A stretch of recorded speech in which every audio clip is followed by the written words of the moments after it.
Ha iniciado la cuenta regresiva. El equipo está listo.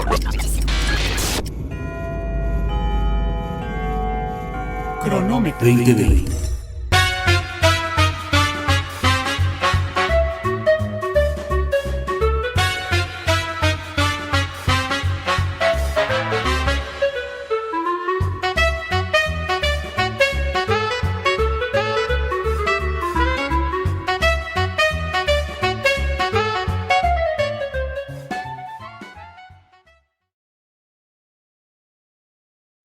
Amigos, amigas, ¿qué tal? ¿Cómo les va? Muy buenas tardes. Los saluda David Mendoza. Estamos transmitiendo desde la Ciudad de México a través de todas las plataformas de internet y redes sociales, Facebook, YouTube y Twitter, @724.mx.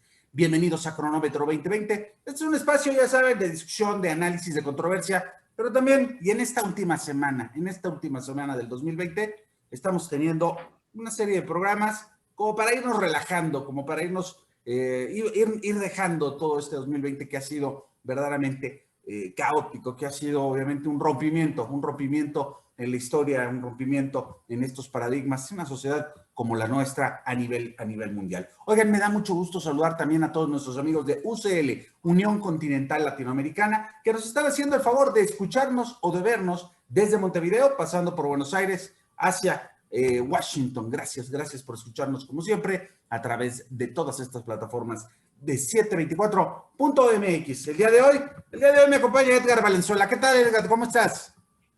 Hola, David, Iván, buenas tardes. Saludo con mucho gusto a nuestra invitada Francesca y a nuestro auditorio de 724 y de UCL. Pues mira, aquí nada más con los cambios que ha anunciado el presidente López Obrador, Esteban Moctezuma, el ex titular de la Secretaría de Educación Pública, ya había mencionado que se va a ir como embajador a Estados Unidos ante la retirada de la todavía embajadora Marta Bárcena. Así es. Y quien va a ocupar su lugar en la SEP, pues es la maestra Delfina Gómez, la ex candidata de Morena al gobierno del Estado de México. Ahora va a estar como secretaria de Educación Pública y después de mucho tiempo, una maestra como tal de carrera va a estar al frente de la educación pública en México. Oye, hay toda una controversia por ahí, una columna que escuchamos leímos en varios periódicos, en varias redes sociales, sobre esta relación y estos enroques que está haciendo el presidente López Obrador, pero sobre todo un favorecimiento a cierto empresario de una empresa grande y televisiva de la Jusco, donde, bueno, pues recordemos, estaría sobre todo Esteban Moctezuma, estaríamos también ligados a este problema que analizamos la semana pasada y que tenía que ver con la ley de Banxico. Bueno, bastante interesante, Edgar. Vamos a ver qué tal están funcionando nuevamente, ¿no? Estos enroques y estas posibilidades que está proporcionando obviamente la administración federal, porque bueno, pues esto ya estamos entrando ahora sí al tercer año y vamos a ver de qué manera esto va a irse ajustando. Iván Moreno, ¿qué tal? ¿Cómo estás? Buenas tardes. Muy buenas tardes, David, a ti y a todos nuestros amigos que nos sintonizan a través de 724.mx y sus plataformas, y también a nuestros amigos que nos hacen el favor de vernos o sintonizarnos a través de sus dispositivos de UCL, Unión Continental Latinoamericana. David, ahorita que lo menciona Edgar, pues la verdad entonces Esteban Moctezuma no la va a tener sencilla, porque el próximo año inicia en Estados Unidos el análisis de una situación jurídica bastante vergonzosa que tiene que ver con un tema muy delicado. Recordaremos, David, que en septiembre de este año se dio a conocer que en Estados Unidos mujeres migrantes fueron detenidas, puestas a disposición de las autoridades migratorias, lo que es el ICE, Estados Unidos, y resulta que un médico norteamericano que trabajó con ellas, pero de origen hindú, se atrevió pues a hacerles estudios ginecológicos sin previa autorización, y dentro de estos estudios, esterilizaciones forzadas fueron ligadas a algunas mujeres, otras les hicieron una cerviquisterectomía, les retiraron el útero sin su consentimiento, y este asunto, la propia administración de aduanas, que es la que maneja también los asuntos migratorios en Estados Unidos, pues sí ha intentado, y de hecho al parecer logró que 7 mujeres fueran deportadas, y antes de que otras 10 sufrieran la misma situación, pues los abogados lograron bajarlas del avión, y en la primera quincena del mes de enero próximo, que curiosamente también inicia la nueva presidencia de Biden en Estados Unidos. 20 de enero, ¿no? El 20 de enero, pues por esas fechas estará iniciando el juicio para determinar la situación jurídica tanto de estas mujeres y de lo que les ocurrió, David, con una nueva administración. Y los abogados están pidiendo a todos los estados, a todos los países de donde provienen estas mujeres que fueron violentadas en su persona, pues de alguna manera también se pronuncien, y ello implica también a México. Hay varias mexicanas en esta situación. Claro, por supuesto, Iván. Y entonces habrá que ver cómo responde Esteban Moctezuma Barragán en su nueva posición, porque entonces no va a tenerla nada sencilla en esta situación tan delicada. Lo van a recibir con un tema calientito. Pero oigan, vamos a relajarnos como habíamos quedado el día de hoy. La verdad es que estamos muy contentos porque el día de hoy, hombre, si ya de por sí andamos internacionales, hoy saltamos el charco, saltamos el Atlántico y tenemos hoy de invitada a Francesca Scarioli. Ella estudió arqueología de Mesoamérica en la Universidad de Bolonia. Se enfocó al arte azteca, que bueno, pues ustedes, los que conocen de antropología en México, la verdad es que hasta los que vivimos aquí nos sentimos súper orgullosos y vamos a hacerle yo creo que varias preguntas porque, demonios, sin utensilios de metal, qué cosas tan hermosas crearon, obviamente, todas estas culturas mesoamericanas. En 2018, bueno, pues se gradúa y obviamente empieza a recoger piezas mexicanas que se encuentran en el país, empieza a hacer obviamente un análisis de colecciones y de procedencia. En 2015 empieza ella a escribir un blog que se llama Alas para Volar y bueno, pues está enfocado sobre todo a Frida Kahlo, lo que es arte, cultura de México prehispánico, que recordemos muy bien que Frida Kahlo y Diego Rivera, bueno, pues son de los primeros, ¿no? Que allá a principios del siglo XX empiezan a hacer esta recolección, porque bueno, quedan fascinados ante todo este gran arte que se genera en México durante toda esta época precolombina. Trabajó años como arqueóloga en Cerdeña y, por supuesto, también conoce de arte fenicio y púnico y, bueno, pues también tiene una pasión por la música. Francesca, qué gusto que nos acompañes. Oye, bueno, aquí no vas a parar de contestarnos cosas porque creo que los que estamos aquí reunidos, de entrada, somos fans de esta gran cultura mexicana. Obviamente, bueno, pues ya para que te cuento, seguramente tú ya conociste los lugares más emblemáticos en México. Fíjate, nada más, con esto quiero empezar para abrir boca. La semana pasada encontraron la otra cara del Zompantzli de la Ciudad de México, allí en la calle de Guatemala, y esto, bueno, pues es muy interesante. A ver, sé que de pronto algunos de nuestros invitados o nuestros escuchas van a sentirse como asombrados por lo que voy a decir, pero el Zompantzli era un gran muro creado a partir de cráneos humanos, ¿sí? Que estaban en 4 zonas de la Ciudad de México, la antigua Tenochtitlan. Y resulta ser que, obviamente, este Zompantzli estaba creado, bueno, pues para intimidar, para demostrar el poder que tenía en ese entonces la sociedad mexica y que, por supuesto, pues adornaba, por así decirlo, los 4 puntos principales de la Gran Plaza de México, donde estaba el Gran Templo Mayor. Entonces, bueno, pues realmente que se acabe de descubrir la otra parte, ahí en la calle de Guatemala, y que cada que sigan recimentando o que sigan buscando algunos vestigios en esa zona de la Ciudad de México, es verdaderamente impresionante. Y si a nosotros nos impresiona, Francesca, cuéntanos cuál fue como este primer choque que tuviste entre la cultura europea, porque finalmente es una cultura europea, y la mexicana. ¿Cómo estás? Bienvenida. Pues muchísimas gracias por la invitación. Es un honor para mí, de italiana, poder estar con vosotros. Y pues mi primer impacto con México fue, para decir la verdad, Frida Kahlo. Y estuvo como en esta exhibición muy importante en Roma en 2014, creo. Y fue mi primer impacto con México. Yo no sabía nada de México. Estaba completamente extraña a todo ese tema. Y pues yo aún hoy no sé cómo describirlo, sino como una pura magia. Yo pude ver esa obra de Frida Kahlo, que era la primera cuando entrabas a la exhibición, que es la de Diego en mis pensamientos. El autorretrato con Frida, con su velo tejuana y Diego Rivera entre las cejas. Y pues no sé qué pasó, pero fue como si no hubo ni espacio ni tiempo. Y fue como, me quedé enamorada del Oye, arte de fue amor Frida a primera Kahlo. vista. Sí, definitivamente. Y desde allí empecé a investigar, a leer muchísimos libros sobre Frida Kahlo, sobre el arte, sí, de Frida, y pues es imprescindible estudiar el arte de Frida Kahlo Ajá. sin enfocarse también en el arte azteca, en el arte precolombino. Y pues fue de esa manera que me enamoré de México. Y también porque mi mejor amiga es mexicana, vive en la Ciudad de México y Chilanga. sí, la conocí a través de un intercambio que ella hizo en Bolonia y me contó muchísimas cosas de México, de la cultura mexicana y de la ciudad, y sí, me quedé enamorada y en ese momento elegí estudiar todo lo que se relaciona a México, su cultura.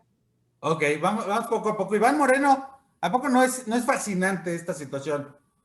Mira, David, como reportero te lo digo, a mí me tocó cubrir precisamente muchos descubrimientos arqueológicos en el centro de la Ciudad de México. Mira, es curioso, muchos lo llaman el centro histórico, en ocasiones nosotros lo llamamos el viejo barrio universitario, porque justamente junto a Palacio Nacional se encuentra el primer edificio de la primera universidad que se funda en el continente, que es la Real y Pontificia Universidad de la Nueva España. Ahí ese edificio que queda a resguardo de la hoy Universidad Nacional Autónoma de México, pero todavía, como bien señalas, ahorita la otra cara del Zompantli. Hace algunos años, una piedra que es como el corazón de un agave, que esa piedra se encuentra debajo de lo que hoy es el edificio de Porrúa, de esta casa editorial allá en el centro. Era la calle de la casa de las Sajaracas. Exactamente, la Casa de las Sajaracas, que está justamente a unas cuantas cuadras de San Ildefonso, Ajá. a unas cuantas, ni siquiera cuadras, metros de San Ildefonso, y esa piedra se utilizaba precisamente para hacer sacrificios en aquel entonces.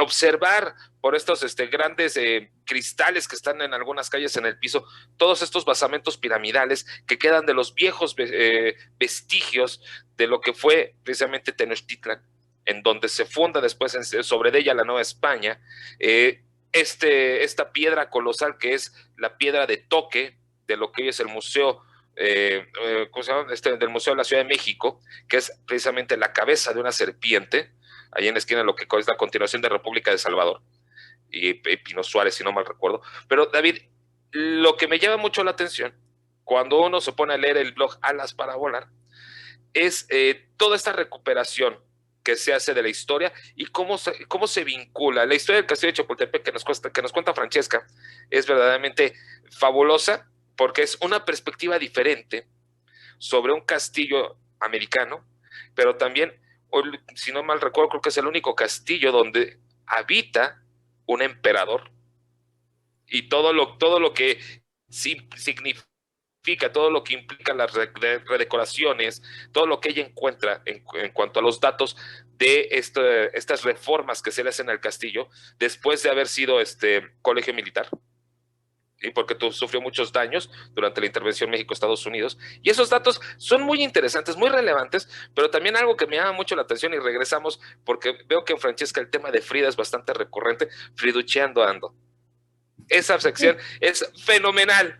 Nosotros teníamos entre los compañeros, entre los colegas reporteros, una fotógrafa de estos muñequitos de Playmobil, y es una fotógrafa, y luego en cada evento la veíamos a la fotógrafa ahí, que está ahí colocada, pero ver a Frida friducheando por Italia, porque las imágenes que vi fueron de Italia, me parece fenomenal. Es increíble, gráficamente es hermoso. ¿Cómo se te ocurre esta idea?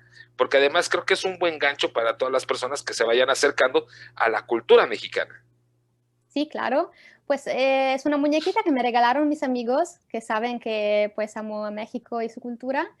Y pues no sé, fue básicamente la idea de escribir ese blog fue para los italianos, porque muy poco se sabe aquí sobre México y la mayoría de las veces se habla de narcotráfico, se habla de violencia, y lo que quiero decir es que México no solo son estas cosas. México tiene una cultura muy interesante, muchísimas cosas que aprender sobre México, y pues esto es para mí lo más importante, que los italianos puedan pensar a México de otra manera, y a través de su arte y de su cultura. Y por eso empecé a hacer estas fotografías con mi muñequita Frida.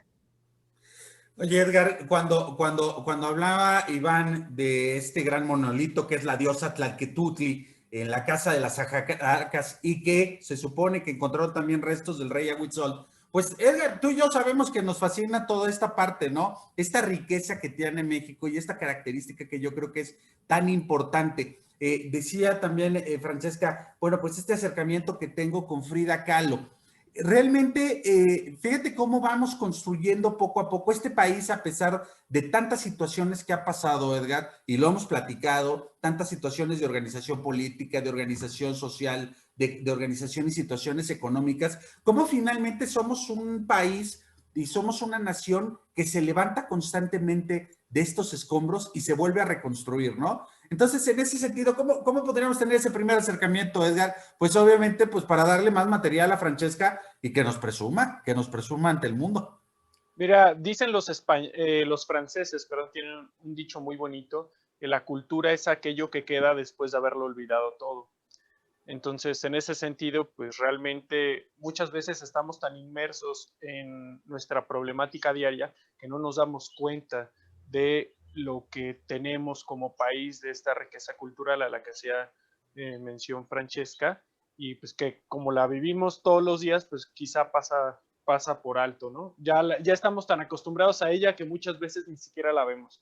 En ese sentido, pues sí me gustaría preguntarle a Francesca cómo le ha ido en el sentido de la difusión de la cultura mexicana. Es decir, ya nos había comentado ahorita que se ve mucho o se comenta mucho de México en el sentido de nota roja, narcotráfico, violencia y demás, pero en esta otra parte, en la parte cultural, ¿cómo le ha ido? Considerando también que estamos hablando de un país, Italia, que es uno de los grandes nichos civilizatorios en Occidente, ¿no?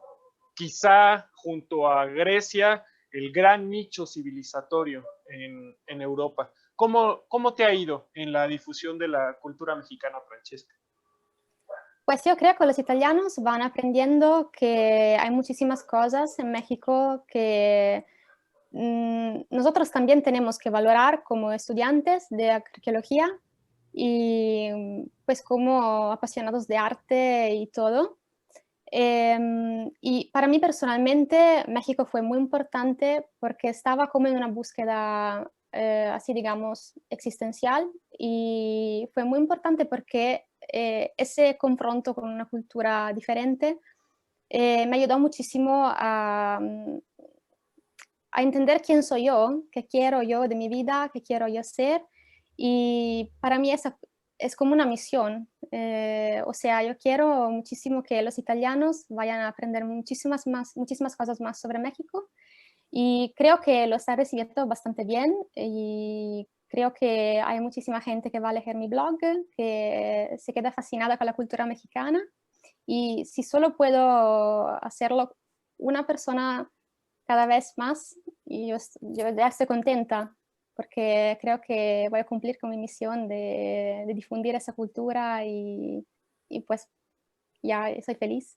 Oye, Francesca, fíjate que me quedé pensando ahorita que decías que hay un gran desconocimiento de Italia hacia México y a veces de nosotros también, de México hacia Italia, en muchos sentidos. A veces somos muy reduccionistas y nos quedamos, vaya, simplemente con todos estos estereotipos. Pero estaba pensando que, por ejemplo, algo que es muy mexicano, vámonos un poquito, ya no hablar de los mexicas ni demás, pero algo que es tan común y corriente y que te encuentras en cualquier esquina de la Ciudad de México, bueno, siempre y cuando cumpla con las medidas sanitarias que está diciendo el gobierno ahorita en esta pandemia. Oye, son las tortas de milanesa. Fíjate que con la segunda intervención francesa que hacen en 1863, estoy bien, Edgar, bro, se me van las fechas, 1963 a 1869.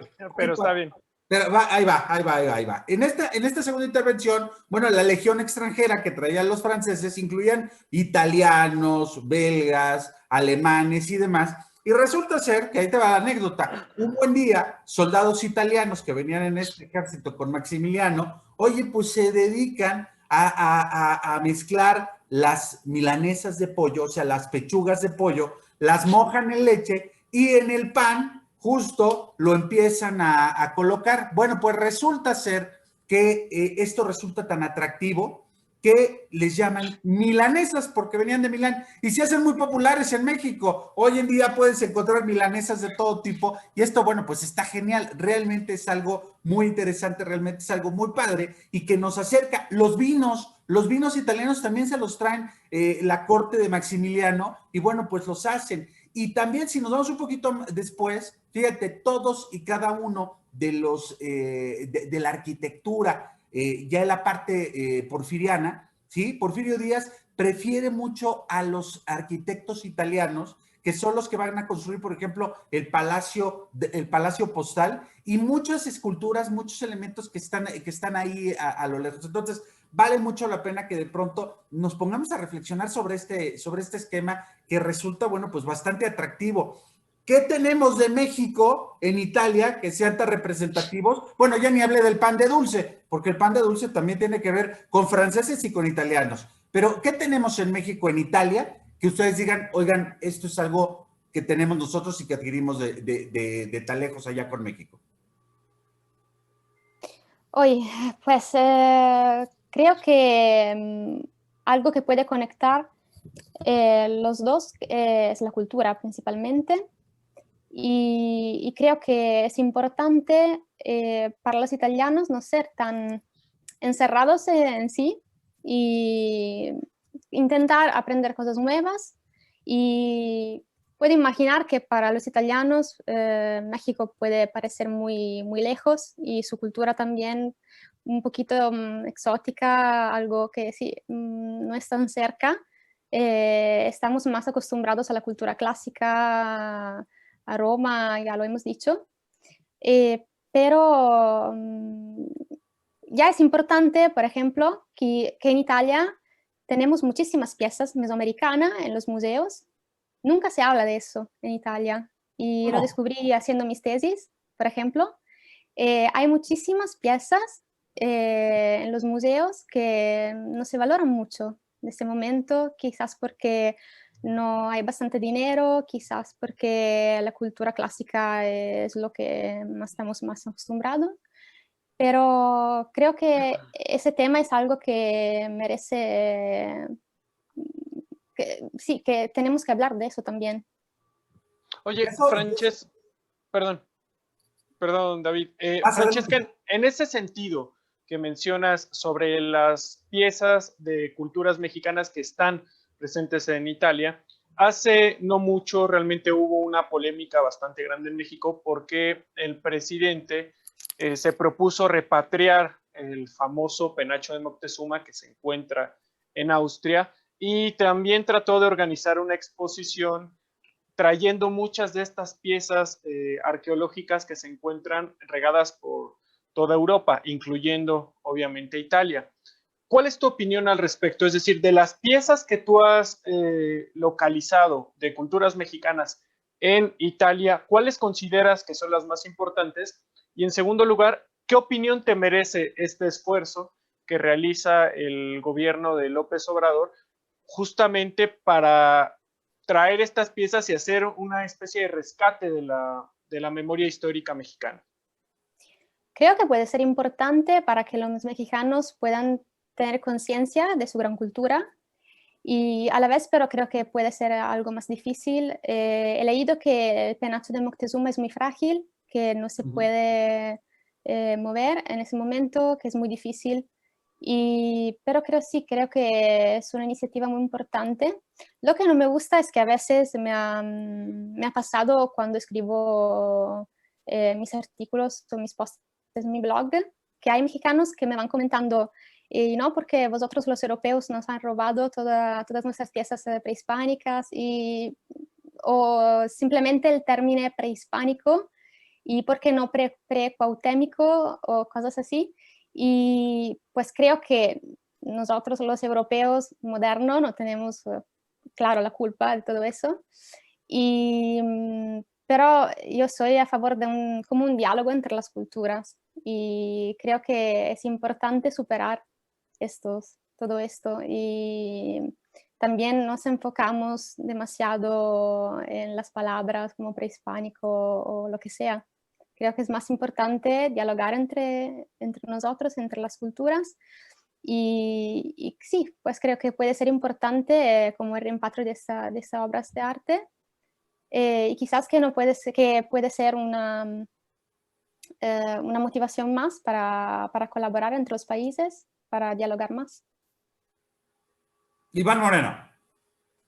Ya ves, Edgar, ya te dije que no tenías por qué estar discutiendo estos asuntos, que no ganas nada oponiéndote a un hecho consumado y hace más de 5 siglos. Ya lo dijo Francesca, puede servir para el diálogo entre naciones. Ojalá no sirviera para el diálogo entre nosotros, ¿verdad? Pero a mí me llama mucho la atención. Algo que comentaba David, bueno, hay anécdotas, pero digo, quizá nosotros sea sorprendente que aquí en México tengamos también nuestra Plaza de Garibaldi, como la tienen allá, pero creo que allá es más que nada es una fuente, ¿no? Una plaza con una fuente. Y aquí es donde precisamente tenemos a nuestros músicos, el famoso tradicional mariachi. ¿Ustedes cómo ven? Porque hemos visto videos de grupos de danza, de canto, que van y hacen sus giras por Europa y son muy bien recibidos en algunas ocasiones, principalmente en plazas como puedan ser Berlín, Ámsterdam, Francia, Portugal, a veces España.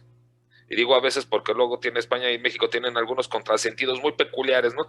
No sé, esa cuestión de la madre patria y la hija patria, ¿no? Pero bueno, en Italia, en ocasiones hasta parece que les sorprende demasiado este tipo de espectáculos, pero no sé, me parece que ustedes se quedan con que quieren un poco más. No sé, me dan a mí esa impresión cuando se ven los rostros en los videos. ¿Tú qué sabes o qué comentarios te han hecho a través de tu blog respecto a si de alguna manera tú pudieras estar tocando estos temas, aparte de cuestiones arqueológicas y cuestiones culturales un poco más en específico en cuanto a la música tradicional, lo que nosotros llamamos música vernácula? ¿Sobre la música? Sí. Sobre la música.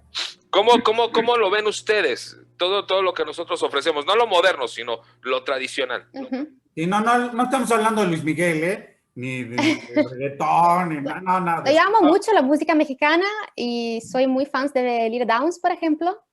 Okay.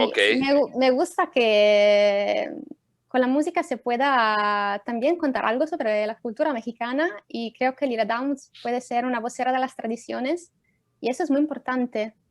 Quizás que me gusta que los italianos también puedan conocer más de la música mexicana, porque creo que no hay mucha conciencia de lo que son los varios géneros musicales de México en Italia. Sí, por supuesto se conocen los mariachis y un poquito la ranchera, creo, pero no mucho, por lo que yo puedo ver entre la gente que conozco.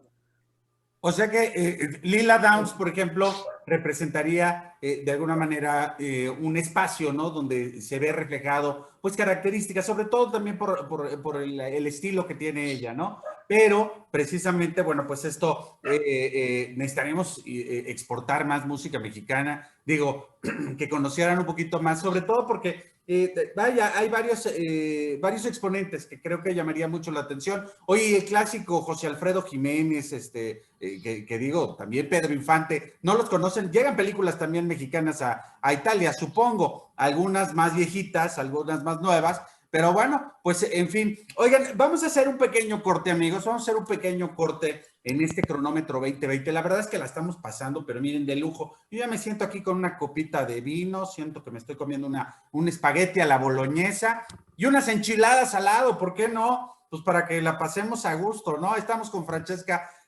platicando precisamente sobre su blog, Alas para Volar. Y bueno, vamos a hacer un pequeño corte, regresamos. Esto es Cronómetro 2020. No nos tardamos. Redes sociales: Twitter, Facebook, Instagram, todo en un solo lugar. 724 Noticias, con José Luis Arévalo. Noticias con sentido humano. Amigos, estamos a vuelta en este cronómetro 2020. Fíjense, la verdad es que estamos bien contentos porque no todos los días podemos hacer un enlace al otro lado del mundo. Y por supuesto, el día de hoy estamos muy contentos porque nos acompaña Francesca Scarioli y que, bueno, pues nos está platicando todas sus aventuras en México. Oye, supongo que ya fuiste a Oaxaca y ya comiste en Oaxaca. ¿Qué cosa tan más bonita? Fíjense que hasta los que vivimos aquí en la Ciudad de México o en México en general, uno no puede dejar de ir a Oaxaca, porque entre los aspectos culturales, pintura, escultura, textiles, cerámica, joyería, bueno, es un sinfín, el trabajo de la madera, el trabajo obviamente del hierro, es una cosa verdaderamente importante, pero ¿qué te pareció Oaxaca? A ver, vamos a empezar por ahí, ahorita que regresamos del corte, porque mira, ya dije Oaxaca y inmediatamente ya se me antojó una tlayuda de este tamaño, con tasajo, con quesillo, con un buen chile de agua. Mezcal. Estás chavo, mi rey, estás chavo, o sea, unos chapulines asados con mezcal, asados en mezcal. Qué cosa tan sabrosa. Y unas bolitas de queso Oaxaca ahí en el Mercado Juárez. No, qué sensacional. Francesca, ¿cómo te fue en Oaxaca? A ver, cuéntanos. Pues fue increíble, me gustó muchísimo y me enamoré de inmediato. Y fui ahí con mi familia mexicana y con mi mejor amiga y su familia, que es como mi segunda familia de adopción. Y fue un viaje increíble y pude ver los sitios arqueológicos como Montalbán, por ejemplo, y pues la comida es muy rica, increíble. Y sí, me gusta muchísimo. Solo que tengo un problema con la comida porque yo, de europea creo que soy, tengo muchísimos problemas con el picante. Claro. y hay una anécdota muy divertente con mi mamá mexicana que tenía un poquito de mole y me decía, ¿quieres probarlo? Y mi papá decía, no, mejor que no, que se va a enchilar. Y ella me decía, no, que no pica mucho. Así que lo probé y pues sí, me enchilé. Breve historia triste. Sí, pero sí, me gusta muchísimo la ciudad, increíble. Oye, Francesca, también me surgió una duda al revisar tu blog. En fechas recientes se ha puesto muy de moda, por así decirlo, dentro de las culturas en México, la maya.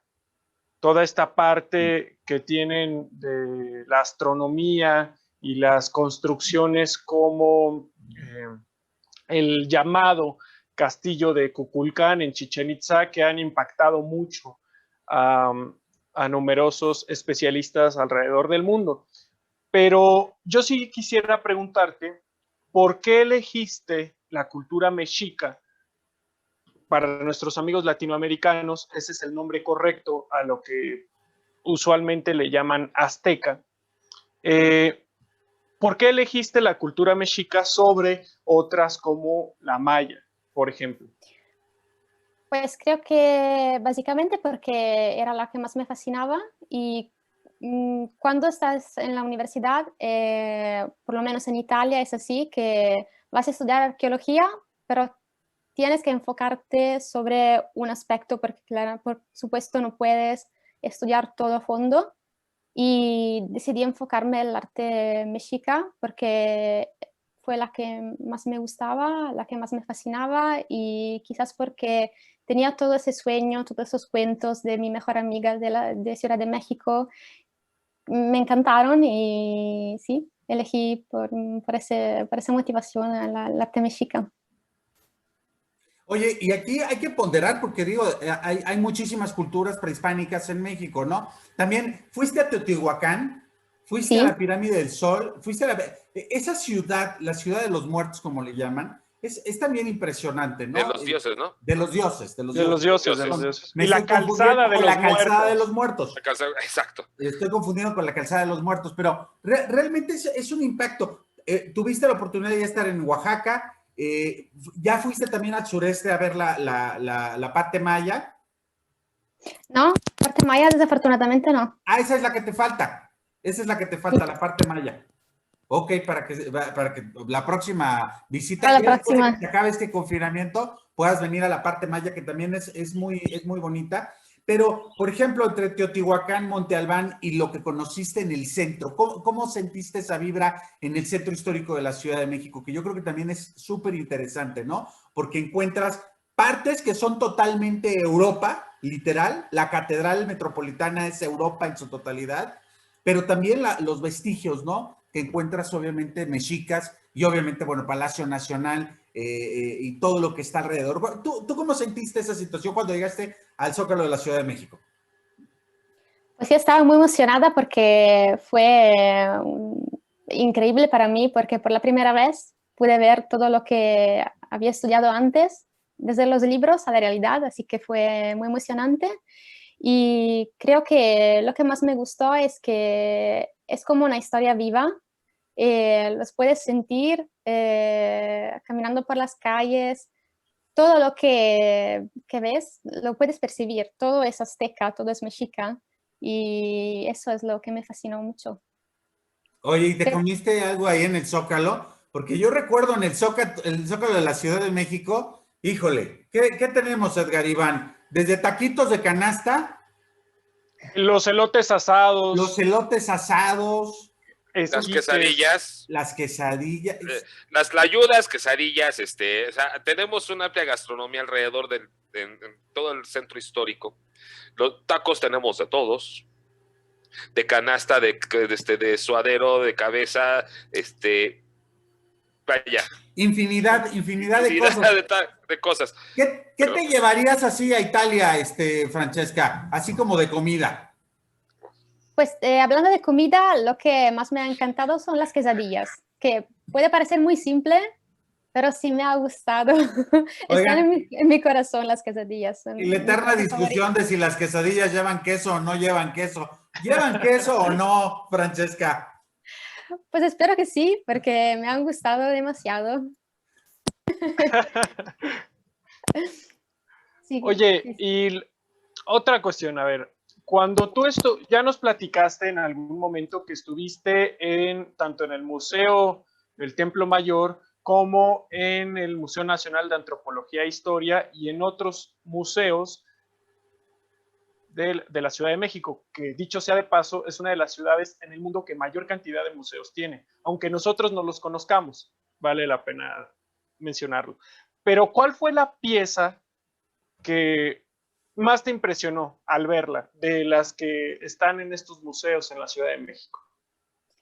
Pues yo creo el calendario azteca, porque la Piedra del Sol, porque era la pieza sobre las que tenía más expectativa y es muy famosa, las puedes encontrar en todos los libros y poder verla así delante de mis ojos fue increíble, no me parecía real, no me lo podía creer de poder estar en México y después de tanto estudiar esas culturas, poder verla delante de mis ojos fue increíble. ¿Qué me cuentas de la Coatlicue?